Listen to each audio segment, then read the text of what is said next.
अब आगे बढ़ते हुए हम देखते हैं उधर वुड टेंडन पर चोबे और तोमा खुद को ताउफा के क्लोन से घिरा हुआ पाते, जो सीधा टेंडन से निकलकर सामने आ जाते और तब धीरे धीरे उनके दिमाग में एक भयंकर रियलाइजेशन बनती है। शायद यही चीज हर एक टेंडन के साथ हो रही है। हर टेंशन के टेंडन उसके अपने ताओ एट्रीब्यूट्स के मुताबिक उसी टाइप के क्लोन्स क्रिएट कर रहे। ब्रदर्स अब रुककर सोचने लगते क्या उन्हें बाकी सर्वाइवर्स के साथ एस्केप कर जाना चाहिए या फिर जिक्का के सीक्रेट प्लान पर ही एक्ट करना चाहिए। एक ऐसा प्लान जिसमें शुगन को एलिमिनेट कर दिया जाएगा ताकि बाद में शोगुन या किंग के सामने ये झूठी रिपोर्ट दे सके कि वो पहले ही मर चुका था। और सच ये हमारा फ्रेंडली नेबरहुड जिक्का बस एक फाइटर ही नहीं है, वो असल में फर्स्ट जनरेशन याकुजा जैसा है। हिस्ट्री भी यही बताती है। इस दौर में जब वॉर्स खत्म हो चुके थे, कई समुराइस ने अपनी जगह ढूंढने के लिए ऑक्यूपेशंस के नए रास्ते अपना लिए थे और जिक्का का मोटिव भी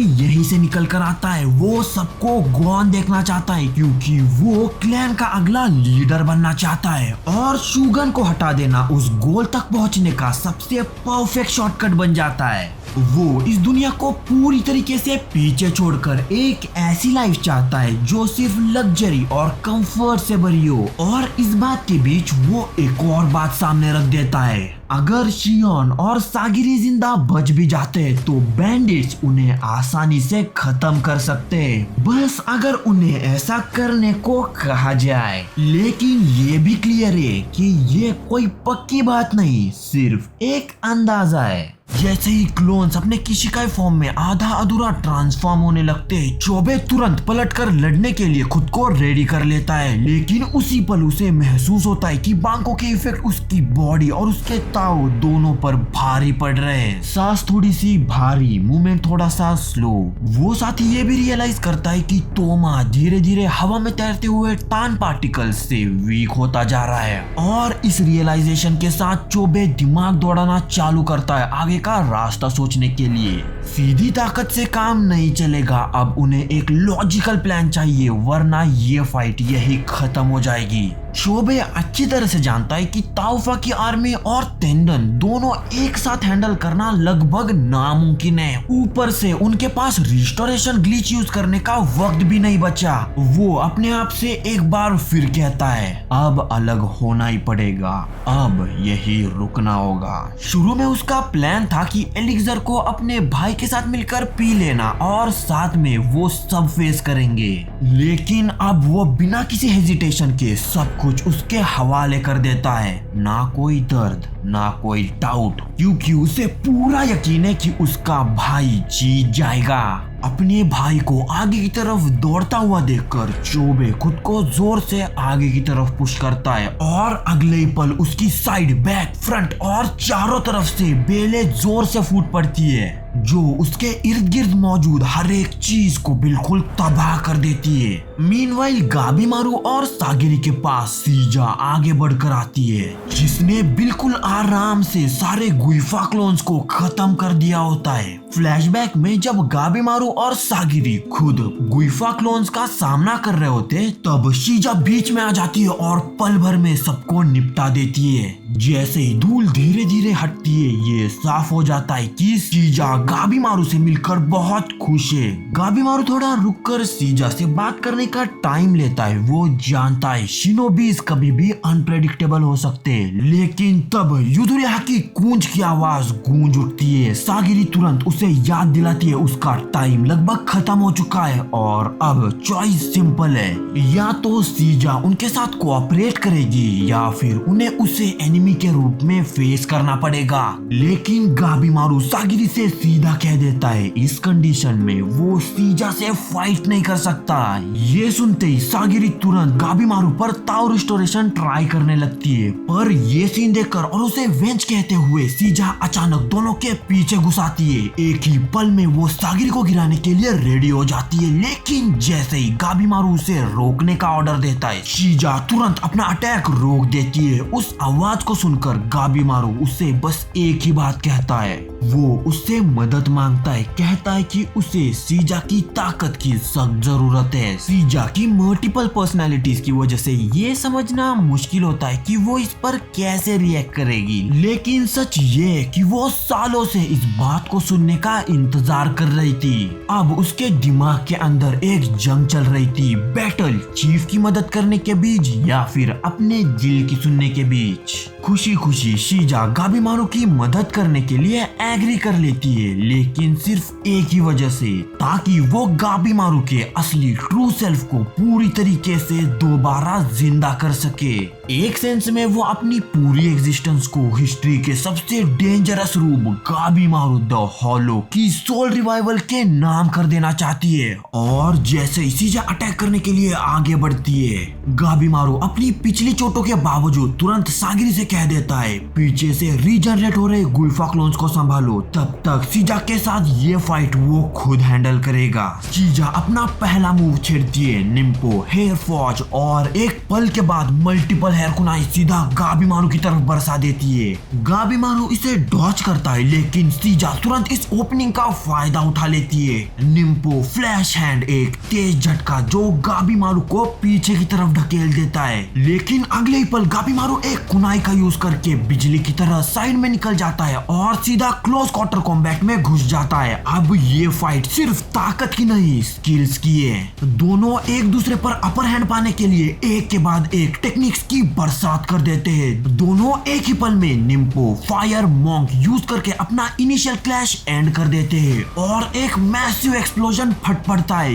ये समझकर कि शीजा निंजित्सु में ज्यादा स्किल्ड है, गाबीमारू अंदाजा लगाता है ताइजित्सु के साथ फाइट कंटिन्यू करना ही ज्यादा इफेक्टिव होगा, लेकिन अगले पल शीजा बिल्कुल वर्ड टू वर्ड वही बोल देती है जो गाबीमारू अपने दिमाग में सोच रहा था। वो सीधा बता देती है कि गाबीमारू का हर मूव उसके रेडार पर है, क्योंकि आखिरकार उसने गाबीमारू को काफी वक्त से ऑब्जर्व किया है। इस सब के बावजूद जैसे ही वो दोनों फिर एक बार भिड़ते, गाबीमारू एक और सच सामने रख देता है। वो कहता है कि ताओ की मदद से वो भी उसकी एक्शन रीड कर पा रहा है, और फिर एक कैलकुलेटेड मूव में वो जानबूझकर अपने पेट पर एक किक लेता है ताकि खुद को बांको के तंदन की तरफ प्रोपेल कर सके और उसे डिस्ट्रॉय करने का अटेम्प्ट कर सके। लेकिन किस्मत फिर से पलट जाती है, टेंडन को छोड़कर सिर्फ उसके नीचे का स्टैचू तबाह होता है। शीजा उसे देखते ही समझ जाती है, फाइट के शुरुआत से ही गाबीमारू असल में सागिरी को ही प्रोटेक्ट कर रहा था, जिसकी वजह से शीजा सागिरी को ताना मारकर दो हैक कहती है। शीजा सोचने लगती है कि क्या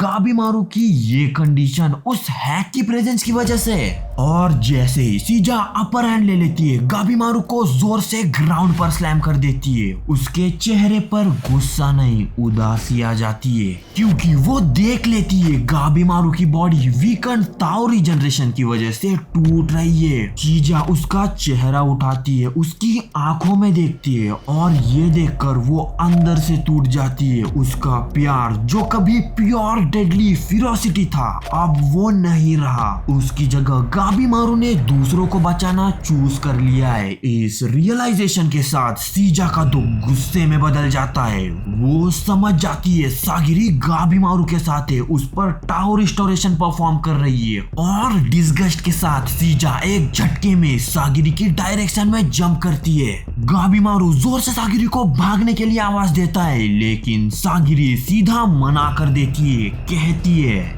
बस हो चुका, अब वो हैक बुलाए जाने को और बर्दाश्त नहीं करेगी। वो खुद को संभालती है और शीजा को अकेले फेस करने के लिए तैयार हो जाती है, ये जानते हुए कि निंजास इमॉर्टल नहीं होते। सागिरी अपनी ताओ सेंसरीज को एक्टिवेट कर देती है शीजा के अटैक को पहले से भापने की कोशिश में, लेकिन वक्त का साथ छूट जाता है। एक ही पल में शीजा उसके बिल्कुल सामने आ जाती है और सागिरी को सीधा जमीन पर पटक देती है, पर सागिरी खाली हाथ नहीं थी, वो पहले ही एक स्पेशल बैग उठा चुकी होती है और गिरते ही उसे तुरंत बाहर निकाल लेती है। इस मूव को देखकर फीमेल निंजा फौरन पीछे हट जाती है और एक सवाल पूछती है, जब ये तुम्हारा काम ही नहीं है तो तुम गाबीमारू के साथ क्यों हो?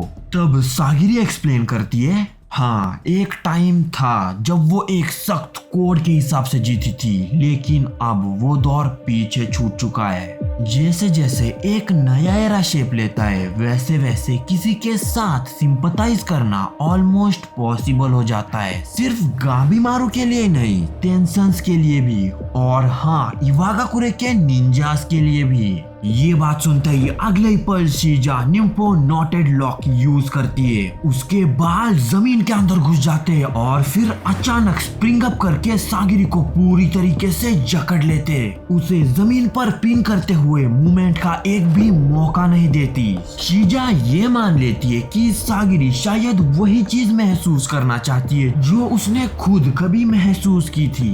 इस सोच के साथ वो सागिरी को जबरदस्ती एक पाउडर इनहेल करवाती है जो उसने पहले हवा में टॉस की थी, और ये कोई नॉर्मल पाउडर नहीं होती।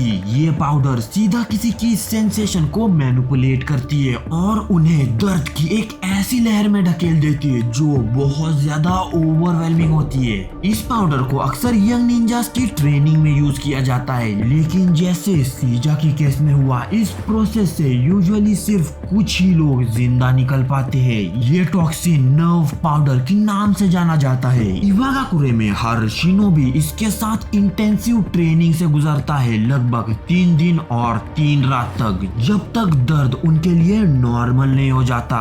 जैसे ही शीजा सागिरी को एक और ड्रग देने के लिए तैयार होती है जिसे नेवर ब्लेस कहा जाता है, जो सीधा दिमाग के प्लेजर सेक्शन से जुड़ता है, वो उसे बताती है इवागाकुरे में सबको जानबूझकर नम बना दिया जाता है। उनकी सेंसेस धीरे धीरे स्ट्रिप कर दी जाती है ताकि आखिर में सिर्फ एक ही फीलिंग बचे, डेथ।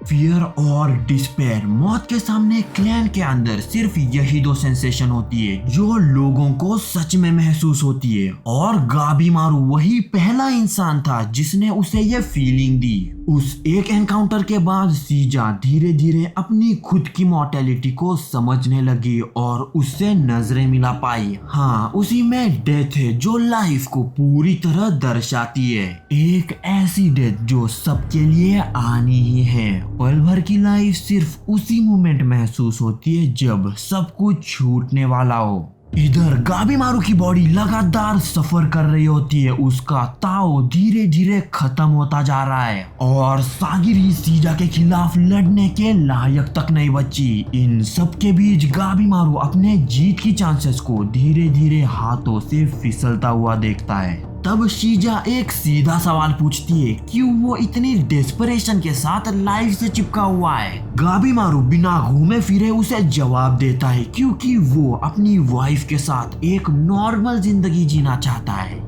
ये सुनकर शीजा उस पर एक और वार करती है, लेकिन इस बार शब्दों से। वो कहती है गाबीमारू की ये विश कभी पूरी नहीं हो सकती क्योंकि इवागाकुरे हमेशा उसके पीछे रहेगा, और सबसे ज्यादा निर्दयी सच, उसकी वाइफ एग्जिस्ट ही नहीं करती। लेकिन गाबीमारू इस थॉट को सीधा डिनाई कर देता है क्योंकि वो जानता है ये सब सिर्फ टिपिकल साइकोलॉजिकल वॉरफेयर है। इसी समझ के साथ वो अपना टावर रिकवर करने की कोशिश करता है और साथ ही सागिरी के लिए ओपनिंग क्रिएट करने का टाइम बाय करता है। शीजा जैसे उसने इस पूरे वक्त के ज्यादातर हिस्से में किया था, उसकी स्कीम तुरंत समझ जाती है। वो गाबीमारू से ऑलमोस्ट गुहार लगाती है, उसे अपने सेंसेस में आने के लिए कहती है, एक्सप्लेन करने की कोशिश करती है कि उसकी वाइफ और वो लाइफ जो उसने उसके साथ जीती वो सब झूठ है, सिर्फ एक कल्पना जो पूरी तरीके से बनाई हुई थी।